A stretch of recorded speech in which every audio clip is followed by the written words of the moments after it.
حج اپنی طرف سے کیا جائے گا، اور اگر کسی طرف سے حج کرنا چاہو، یعنی حج بدل اگر آپ کرنا چاہیں یا نفلی حج کسی کی جانب سے کرنا چاہیں، تو پہلے آپ نے اپنا حج کیا ہوا ہو تو پھر اس کی طرف سے کریں۔ اس پر ایک روایت دیکھ لیجئے، اور وہ یہ حضرت عبداللہ ابن عباس رضی اللہ تعالیٰ عنہ سے مروی ہے۔ حضور طواف فرما رہے تھے تو آواز آئی شبرما کی طرف سے، لبیک لبیک ان شبرما۔ حضور نے فرمایا شبرما کون ہے؟ اس نے کہا حضور میرا بھائی ہے۔ حضور نے فرمایا تو نے اپنا حج کر لیا ہوا ہے؟ اس نے کہا نہیں، میں نے اپنا نہیں کیا، میں اس کا کر رہا ہوں۔ کالا فحج عن نفسے کا، پہلے اپنا حج کر، ثم حج عن شبرما، پھر شبرما کی طرف سے حج کرنا۔ تو اگر آپ حج بدل کرتے ہیں تو پھر پہلے اپنا حج ہونا چاہیے، اور حج بدل کسی کی جانب سے جو حج کیا جاتا ہے تو اس حج میں 3 لوگوں کی مغفرت ہوتی ہے۔ جو حج بدل ہوتا ہے، کسی کا باپ بوڑھا ہو گیا، ماں بوڑھی ہو گیا، اب حج نہیں کر سکتی، حج نہیں کر سکتا باپ، یا فوت ہو گیا، انہوں نے وصیت کی تھی، تو یا ان کی طرف سے حج بدل یہ کروانا چاہتا ہے، تو پھر کیا ہے کہ وہ کسی کو کہے گا جناب یہ میری ماں کی طرف سے یا میرے باپ کی طرف سے حج کرو، تو اسے کہتے ہیں حج بدل۔ اس حج میں 3 بندے بخشے جاتے ہیں۔ جو حج بدل کر رہا ہے اس کی بھی مغفرت ہو جاتی ہے، جس کی طرف سے کیا جا رہا ہے اس کی بھی مغفرت ہو جاتی ہے، جو اپنے باپ کے لیے، ماں کے لیے، عزیز کے لیے پیسے دے کے حج کروا رہا ہے اس کی بھی مغفرت ہو جاتی ہے۔ ایک حج سے 3 آدمیوں کی مغفرت ہو جاتی ہے۔ اللہ تعالیٰ جل شانہ کی بارگاہ میں یہ دعا ہے کہ ہمیں سعادت حج نصیب فرمائے۔ وہ منظر بڑا دل نواز ہوتا ہے جب لبیک کی صدائیں لگتی ہیں اور بندہ جھولی پھیلا کے مالک کی چوکھٹ پہ کھڑا ہوتا ہے، صرف 2 کپڑوں سے تن ڈھانپا ہوا ہوتا ہے، نہ سامان زندگی پاس ہوتا ہے، امیر غریب شہنشاہ کج کلا بادشاہ سارے ایک ہی یونیفارم میں ہوتے ہیں، اور کھلے آسمان تلے لبیک کے ترانے اور دل نواز صدائیں، اور پھر سارا دن لمبی دعائیں آرزویں، تو پھر یقین کا وہ ایک جہاں آباد ہو جاتا ہے کہ پھر زندگی میں ایک مرتبہ حج فرض کیا گیا ہے، اور اس کے لیے شرائط ہیں: اسلام، بلوغ، حریت، عقل اور وقت۔ یہ 5 شرطیں ہیں۔ یعنی جو مسلمان نہیں ہے اس پر حج واجب نہیں ہے۔ اسلام شرط ہے وجوب حج کے لیے۔ اگر کوئی غیر مسلم چلا گیا، کسی مسلمان کے ساتھ اس کا خادم تھا، نوکر تھا، تو وہ وہاں اراکین حج ادا کرتا رہا، بعد میں اس نے اسلام قبول کر لیا، تو اس کا ماضی کا کیا ہوا حج حج نہیں ہوگا، اس کو دوبارہ کرنا پڑے گا۔ اسی طرح بچے نے حج کر لیا اپنے والد کے ساتھ یا والدہ کے ساتھ، تو جب وہ بالغ ہوگا تو اس کے ذمہ حجۃ الاسلام باقی ہے۔ یہ حج جو اس نے کیا ہے یہ اس کا نفلی حج ہوگا، اس کا ثواب ضرور ملے گا، لیکن کس کو ملے گا؟ اللہ کے محبوب علیہ الصلاۃ والسلام کی بارگاہ میں یہ سوال ہوا۔ حضرت عبداللہ ابن عباس رضی اللہ تعالی عنہ بیان فرماتے ہیں کہ ایک سوار سے حضور علیہ الصلاۃ والسلام کی روحہ کے مقام پہ ملاقات ہوئی۔ ایک بچہ تھا خاتون کے پاس جو اس نے اٹھایا ہوا تھا، تو اس نے عرض کی کیا حضور اس بچے کا بھی حج ہے؟ فرمایا ہاں، یہ اگر مناسک ادا کرتا ہے تو اس کا بھی حج ہے، لیکن فرمایا اس کا ثواب تجھے ملے گا۔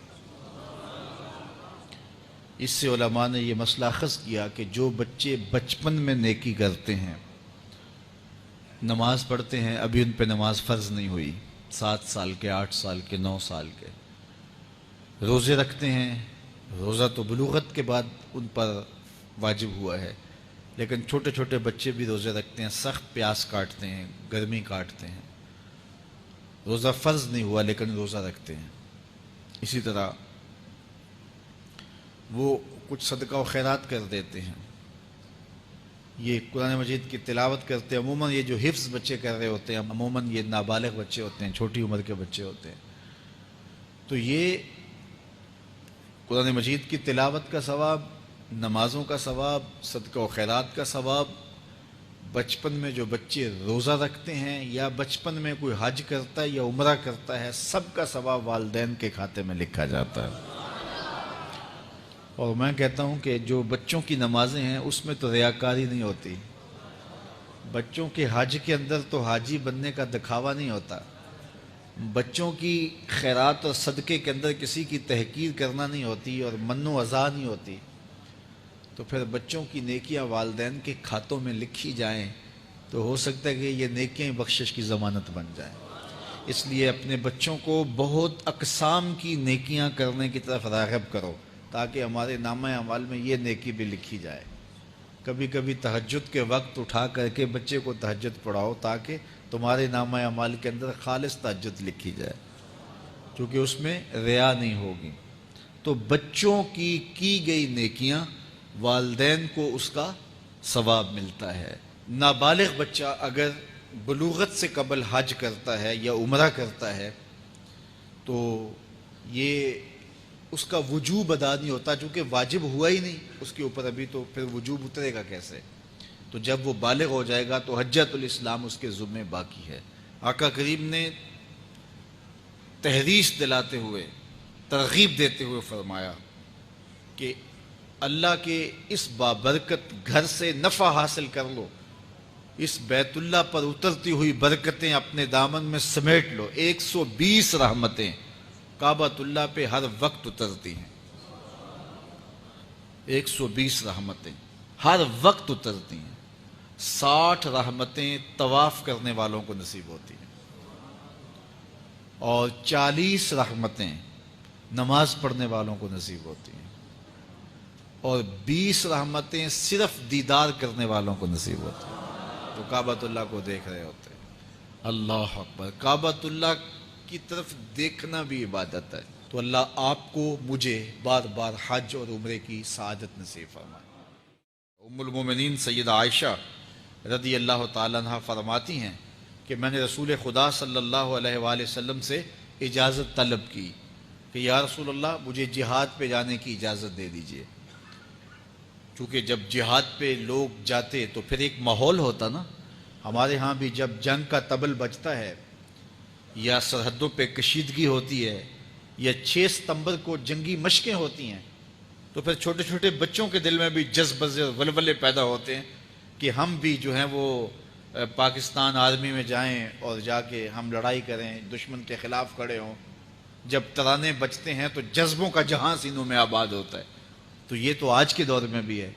تو جب نبوی دور میں بدر کے لیے فوجیں تیار ہوئی ہوں گی، احد کے لیے فوجیں تیار ہوئی ہوں گی، حنین اور تبوک کے لیے فوجیں تیار ہوئی ہوں گی، تو سیدہ عائشہ رضی اللہ تعالیٰ عنہ کہتی ہیں میں نے حضور سے کہا حضور میں جہاد کے لیے جانا چاہتی ہوں، مجھے اجازت دے دیجئے۔ فرمایا تمہارا جہاد حج ہے۔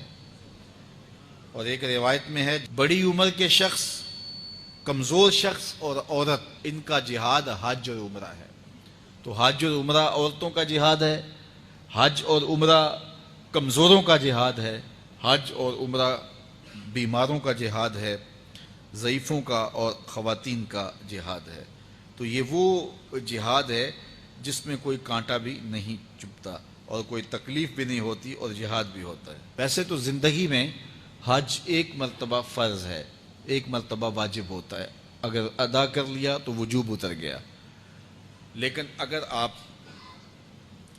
زیادہ بار حج کریں تو یہ حضرت ابو سعید خدری سے روایت ہے، حضور نبی رحمت صلی اللہ علیہ وآلہ وسلم فرمایا بے شک اللہ ارشاد فرماتا ہے کہ جب بندے کو میں صحت دوں اور رزق میں برکت عطا کروں، بندے کو جب صحت بھی نصیب ہو اور رزق میں برکت بھی نصیب ہو تو وہ ہر 4 سال کے بعد حج کے لیے نہ آئے، اور ایک روایت میں ہے 5 اعوام، 5 سال کے بعد حج میں نہ آئے تو وہ محروم ہے۔ تو اللہ کی رحمتوں کو حاصل کرنے کے لیے جو ہے وہ 5 سال میں ایک مرتبہ اگر حج کر لیا جائے تو یہ بہت ساری برکتوں کا سبب اور ذریعہ ہوگا۔ اور ایک اور روایت کے اندر میرے حضور علیہ الصلوۃ والسلام کا ایک فرمان ہے حج اور عمرہ بار بار کرو۔ حج اور عمرے یہ محتاجی کو بھی دور کرتے ہیں اور گناہوں کو بھی مٹا دیتے ہیں، غربت اور گناہوں کو مٹانے والے ہیں۔ کما ینفی الکیر خبث الحدید والذہب والفضہ، جس طرح بھٹی کے اندر سونا ڈالو، چاندی ڈالو، لوہا ڈالو تو بھٹی اس کا زنگ اتار دیتی ہے، عمرہ اور حج گناہوں اور غربت کا زنگ اتار دیتے ہیں۔ اللہ اکبر۔ حضرت نبی رحمت صلی اللہ علیہ وآلہ وسلم سے سوال کیا گیا، حضور افضل عمل کون سا ہے؟ افضل عمل کون سا ہے؟ اللہ اور اس کے رسول پر ایمان لانا۔ عرض کی حضور پھر اس کے بعد افضل عمل کون سا ہے؟ اللہ کی راہ میں جہاد کرنا۔ کہا گیا کہ حضور پھر اس کے بعد عمل اچھا کون سا ہے، افضل کون سا ہے؟ جہاد فی سبیل اللہ کے بعد کہا مقبول حج۔ تو حج مبرور ایسا عمل ہے جو گناہوں کو مٹا دیتا ہے اور جہاد فی سبیل اللہ کے بعد افضل ترین عمل ہے۔ آقا کریم نے ارشاد فرمایا من حج للہ، جس نے اللہ کے لیے حج کیا، اس میں کوئی نافرمانی نہیں کی اور عورت سے قربت نہیں کی، جو اللہ کے حکم تھے ان کو توڑا نہیں۔ رجع کیوم ولدتہ امہ، جب وہ واپس پلٹتا ہے تو ایسے ہوتا ہے جیسے ابھی ماں کے پیٹ سے پیدا ہوا ہے۔ جس طرح شکم مادر سے بچہ پیدا ہوتا ہے تو اس کے دامن پہ کوئی گناہ نہیں ہوتا، تو جب بندہ حج کر کے واپس پلٹتا ہے تو اس کے دامن پہ بھی گناہ کا کوئی دھبا موجود نہیں ہوتا۔ تو اللہ تعالیٰ جل شانہ وہاں گناہ گاروں کو بخش دیتا ہے۔ شیطان سب سے زیادہ مایوس اگر کسی دن ہوتا ہے تو یوم عرفہ کے دن ہوتا ہے۔ تو اللہ آپ کو مجھے بار بار حج اور عمرے کی سعادت